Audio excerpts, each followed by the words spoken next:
नमस्कार मित्रों, बिहार में कन्हैया कुमार की पदयात्रा शुरू हो चुकी है।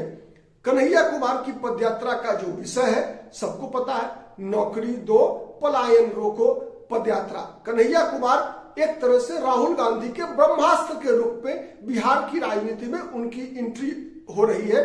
और एंट्री कितनी धमाकेदार है, आप इस बात से अनुमान लगा सकते हैं कि इस पदयात्रा को रोकने के लिए लालू प्रसाद यादव और तेजस्वी यादव ने अपनी पूरी ताकत झोंक दी थी। इतना तक ऐसा कहा जाता है कि लालू प्रसाद यादव ने राहुल गांधी को फोन करके इस बात की धमकी दिया कि अगर कन्हैया कुमार पदयात्रा करेंगे तो फिर आरजेडी और कांग्रेस पार्टी का रास्ता अलग अलग होगा। अब रास्ता अलग होता है या नहीं होता है ये बात की बात है, लेकिन राहुल गांधी ने अपना ब्रह्मास्त्र कन्हैया कुमार को बिहार की धरती पर उतार दिया है। आज दूसरा दिन है जब कन्हैया कुमार महात्मा गांधी के, जहां से महात्मा गांधी ने आजादी की आंदोलन चंपारण की धरती से शुरू किया था, वहीं से कन्हैया कुमार ने कल अपनी पदयात्रा को शुरुआत किया। 14 अप्रैल को पटना में उसका समापन होगा। लगातार कन्हैया कुमार बिहार में के युवाओं से मिलेंगे और उनका जो जो पदयात्रा का जो संदेश है उसी से स्पष्ट है, नौकरी दो पलायन रोको। तो पलायन किसका हो रहा है बिहार से? ये बात अलग है कि इस परिस्थिति की जिम्मेवारी अंततः कांग्रेस पार्टी की भी होगी, क्योंकि पलायन जो बिहार से हुआ सबसे अधिक कब हुआ? सबसे अधिक पलायन हुआ बिहार से 1990 से लेकर 2005 के दौरान। क्यों हुआ?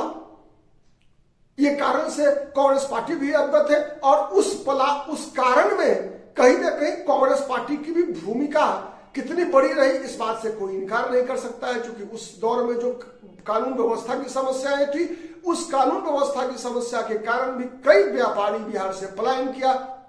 साथ ही बिहार में जो शिक्षा व्यवस्था ध्वस्त हुई, स्वास्थ्य व्यवस्था ध्वस्त हुई, उसके कारण भी बिहार से बड़े पैमाने पर लगातार पलायन होता है। आप अनुमान लगा लीजिए कि बिहार के लाखों छात्र केवल मेडिकल और इंजीनियरिंग की तैयारी करने के लिए कोटा जाते हैं। कोटा क्यों जाते हैं? वहां जो कोचिंग इंस्टीट्यूट से अधिकतर में पढ़ाने वाले शिक्षक बिहार के ही होते हैं, लेकिन फिर भी वो सभी के सब शिफ्ट हो चुके कोटा में, राजस्थान में, चूंकि वहां पर उनको सुरक्षा मिली। बिहार के अधिकतर छात्र मेडिकल इंजीनियरिंग की पढ़ाई करने के लिए कहां जाते हैं? महाराष्ट्र जाते हैं, कर्नाटक जाते हैं, तमिलनाडु जाते हैं, आंध्र प्रदेश जाते हैं, तेलंगाना जाते हैं। दिल्ली, नोएडा और गाजियाबाद की तो बात ही छोड़ दीजिए आप, उसमें तो भरे मिलेंगे आपको। ठीक है, तो अब पढ़ाई करने के लिए भी वहां जाते हैं, तो बिहार का पैसा कहां जा रहा है? बिहार का पैसा जा रहा है गुरुग्राम, बिहार का पैसा जा रहा है नोएडा, गाजियाबाद, बिहार का पैसा जा रहा है कर्नाटक, बिहार का पैसा महाराष्ट्र जाता है, बिहार का पैसा आंध्र प्रदेश, हैदराबाद जाता है। ये तो पढ़ाई की बात हो गई। उसके बाद आइए नौकरी के लिए। बिहार के युवा जब अपनी पढ़ाई पूरी करते हैं, चाहे वो बिहार के बाहर से करे, बिहार में रोजगार नहीं मिलता उनको, फिर पढ़ाई खत्म करने के बाद वो नौकरी करने के लिए भी उनको बिहार के बाहर जाना पड़ता है। चाहे चपरासी से लेकर सॉफ्टवेयर इंजीनियर तक की नौकरी करने के लिए बिहार से पलायन करना पड़ता है। तो इन सब ये परिस्थितियां हैं। बिहार तब तक बीमारू राज्य से बाहर नहीं निकल सकता जब तक बिहार के युवाओं को बिहार में रोजगार की गारंटी नहीं मिलेगी। बिहार के युवा जब तक पलायन करना बंद नहीं करेंगे, और साथ साथ एक और विषय है बिहार में, बिहार से ब्रेन ड्रेन भी होता है।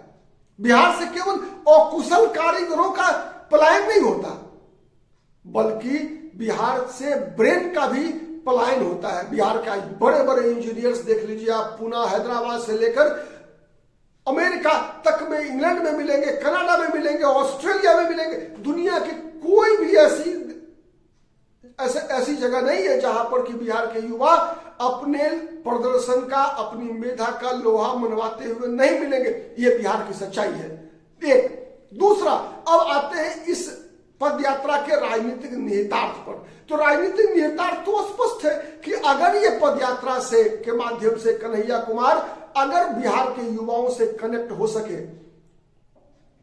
तो सबसे पहला अंतर तो आएगा प्रशांत किशोर पर। प्रशांत किशोर अभी आज से 1 महीना पहले तक ऐसे मतदाता समूह जो कि जो कि राष्ट्रीय जनता दल से भी उब चुका है, राष्ट्रीय जनता दल पर भरोसा नहीं है और नीतीश कुमार को भी अब मुख्यमंत्री के पद पर नहीं देखना चाहता है। तो ऐसी जो एक बड़ी आबादी है जो मजबूरी में, चाहे वो एनडीए हो चाहे महागठबंधन हो, उसको वोट दिया करता था, उसके लिए प्रशांत किशोर ने एक प्लेटफॉर्म उपलब्ध कराया था। लेकिन कन्हैया कुमार के इस परिदृश्य में आने के बाद उसमें कहीं ना कहीं प्रशांत किशोर को भी नुकसान होने की संभावना है, नंबर 1। नंबर 2, नुकसान होने की संभावना बनती है तेजस्वी यादव की राजनीति को भी। तेजस्वी यादव की राजनीति को इसलिए नुकसान होने की संभावना बनती है क्योंकि कन्हैया कुमार की पहचान, सबसे बड़ी पहचान है उनकी कि वो भारतीय जनता पार्टी और नरेंद्र मोदी को मुंहतोड़ जवाब देने के लिए जाने जाते हैं, हर मुद्दे पर घेरने के लिए जाने जाते हैं। तो जो मोदी विरोधी वोट है, जो भारतीय जनता पार्टी विरोधी वोट है, जो कि तेजस्वी यादव के पास बिना कुछ किए उनकी झोली में आता था, उस वोट के अंदर भी अगर कांग्रेस पार्टी अलग चुनाव लड़ने का फैसला ले लेती है, उस परिस्थिति में वैसे वोट बैंक के समक्ष भी एक कंफ्यूजन क्रिएट होगा कि वो वोट किसे जाए, कन्हैया कुमार को जाए या तेजस्वी यादव को जाए। और ऐसे मतदाताओं को जब लगेगा कि नहीं तेजस्वी यादव बहुत कमजोर हो रहे हैं, तो फिर वो मतदाता आने वाले दिनों में कन्हैया कुमार के साथ जुड़ेगा और कन्हैया कुमार के साथ जुड़ने का मतलब है कि कांग्रेस पार्टी को ताकत मिलेगी, राष्ट्रीय जनता दल का नुकसान होगा। कन्हैया कुमार का अगर ये पदयात्रा सफल होता है तो नुकसान भारतीय जनता पार्टी का भी होगा, क्योंकि जो मतदाता वर्ग किसी न किसी कारण से तेजस्वी यादव को मुख्यमंत्री बनते हुए नहीं देखना चाहता, लेकिन वो ये भी नहीं चाहता कि नीतीश कुमार मुख्यमंत्री बने और भाजपा का मुख्यमंत्री बने, ऐसे मतदाताओं का एक बहुत बड़ी संख्या है बिहार के अंदर। उन मतदाताओं के लिए कहीं ना कहीं कन्हैया कुमार फर्स्ट चॉइस हो सकते हैं, और अगर कन्हैया कुमार फर्स्ट चॉइस होंगे तो कांग्रेस पार्टी को फायदा मिलेगा और बीजेपी और जनता दल यू को नुकसान होगा। उसके बाद आइए युवा के मोर्चे पर। यूथ वोटर्स जो है वो बिहार में आप कह सकते हैं कि बहुत ही प्रभावी है। प्रभावी इस मामले में है कि अगर हम देखें ऐसे मतदाताओं का समूह, युवाओं का, जो कि तेजस्वी यादव को नहीं पसंद करता है, लेकिन आज से पहले वैसे मतदाताओं जिनका पसंद किसी कारण से चिराग पासवान हुआ करते थे, ऐसे मतदाताओं के मन में भी चिराग पासवान एक विकल्प के रूप में स्थापित होने का प्रयास करेंगे। अगर ऐसा भी हुआ तो चिराग पासवान को भी नुकसान है। मतलब कन्हैया कुमार की बिहार की राजनीति में जो सफलता होगी उसका प्रभाव जितने भी पॉलिटिकल राजनीतिक दल है बिहार के अंदर सब पर कम या ज्यादा पड़ने की संभावना है।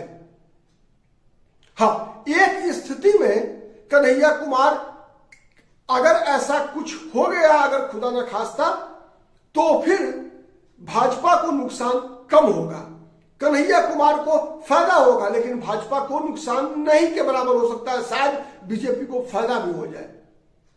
क्योंकि कन्हैया कुमार की जो पहचान है, अगर हम तेजस्वी यादव की पहचान को देखते हैं तो एक सेकुलर नेता की पहचान है, लेकिन कन्हैया कुमार की पहचान एक तरह से कह सकते हैं कि आप अल्ट्रा कम्युनिस्ट और अल्ट्रा सेकुलर की है।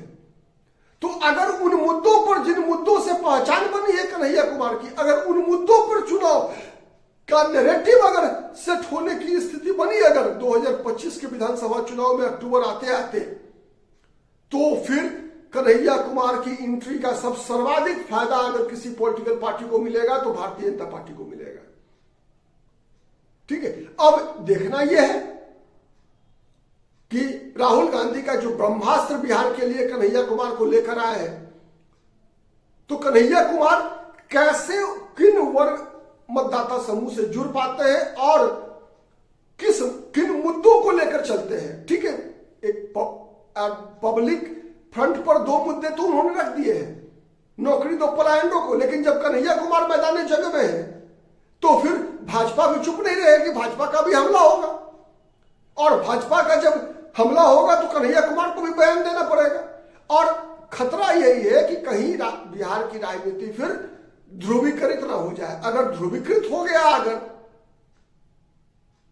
तो फिर कांग्रेस को तो फायदा होगा, लेकिन उससे ज्यादा फायदा भारतीय जनता पार्टी को होगा। आज के लिए इतना ही। बहुत बहुत धन्यवाद। जय हिंद, जय भारत, नमस्कार।